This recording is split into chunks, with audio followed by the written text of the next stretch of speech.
नमस्कार दोस्तों, आज हम बात करेंगे समाजवादी पार्टी के अध्यक्ष अखिलेश यादव के उस बयान की जिसमें उन्होंने बीजेपी को युवा विरोधी पार्टी बताया। आइए समझते हैं उन्होंने ऐसा क्यों कहा। ऐसी स्पष्ट जानकारी के लिए हमारे चैनल को सब्सक्राइब जरूर करें।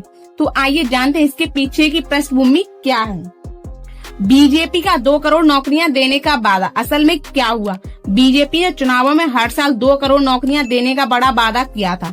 अखिलेश यादव के मुताबिक 11 वर्षों से केंद्र में 8 वर्षों से यूपी में बीजेपी शासन में, लेकिन वादा पूरा नहीं हुआ। लेकिन रोजगार लगातार कम होता दिखाई दे रहा है। उन्होंने कहा बीजेपी ने नौजवानों को भावनात्मक रूप से धोखा दिया है, यानी उन्होंने उम्मीद जगाई लेकिन नौकरियां नहीं मिली। प्राथमिक शिक्षा और भर्ती में देरी की आलोचना। अध्यापन पूर्व शिक्षक के पदों की भर्ती 7 साल से नहीं हुई। इसका मतलब साफ है, प्राथमिक शिक्षा के क्षेत्र में युवाओं की नौकरी की तो उम्मीद तो दी गई, लेकिन इस उम्मीद को बीजेपी ने पलीद किया है। बेरोजगारी और शिक्षा सेहत की कमी। अखिलेश ने कहा कि बीजेपी सरकार शिक्षा, स्वास्थ्य, नौकरियां और रोजगार जैसे मूलभूत मुद्दों में पूरी तरह विफल रही है। विश्वविद्यालय और संस्थानों में भर्ती नहीं होने से ग्रेजुएट युवाओं को योग्य रोजगार नहीं मिल पा रहा। इसके अतिरिक्त आरक्षण की नीति में लगातार हस्तक्षेप ने युवाओं को, खासकर आरक्षित वर्गों की उम्मीदों को ठेस पहुंचाई है।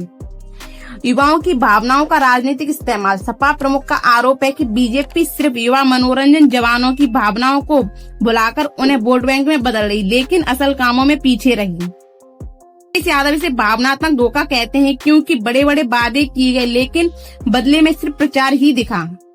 अखिलेश यादव का यह बयान अकेला नहीं बल्कि उनकी लगातार बीजेपी पर हो रही व्यापक आलोचना का हिस्सा है। सपा ने कहा कि बीजेपी किसानों का भविष्य, युवाओं की बेरोजगारी और शिक्षा आरक्षण में लगातार विफल रही है। ये पर जरा गौर करें। इसका मतलब यह है कि बीजेपी की नीतियां युवाओं की भलाई और भविष्य पर आधारित नहीं है। युवा वर्ग को या तो भ्रमित किया गया या तो उनकी आवश्यकताओं को अनदेखा किया गया, जबकि उनका वादा था बढ़े हुए रोजगार, शिक्षा में स्थिरता। असल में यह सब घटते ही चला गया। आइए उदाहरण से समझते। सोचिए यदि सरकार आपसे वादा करे कि हर साल नौकरी मिलेगी, लेकिन नौकरी की रिक्तियां खुले ही नहीं, भर्ती सालों से स्थगित रहे और शिक्षा, स्वास्थ्य जैसे आधारभूत क्षेत्र भी अदर में रहे।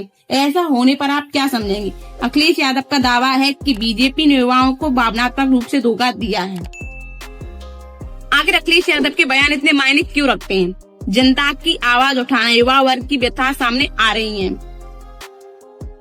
राजनीतिक रणनीति। 2027 विधानसभा चुनावों में बीजेपी को घेरने की तैयारी।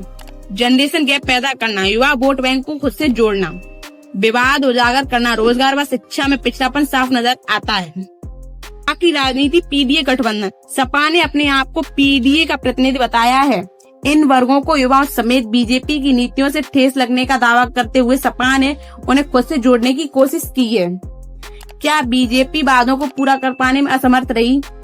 क्या चुनावी भाषणों में वादों की संख्या ज्यादा थी और कार्य करने की संख्या कम?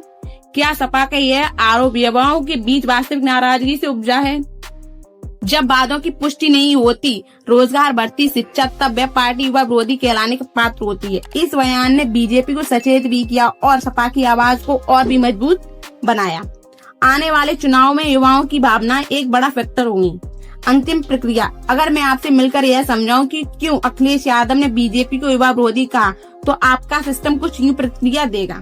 बीजेपी ने 11 सालों से 2 करोड़ रोजगार देने का वादा नहीं निभाया, भर्ती ठहर गई, शिक्षा, स्वास्थ्य क्षेत्र प्रभावित हुआ और युवाओं को दी गई भावनात्मक अपेक्षा खाली साबित हुई, इसलिए उन्होंने पार्टी को युवा विरोधी कहा।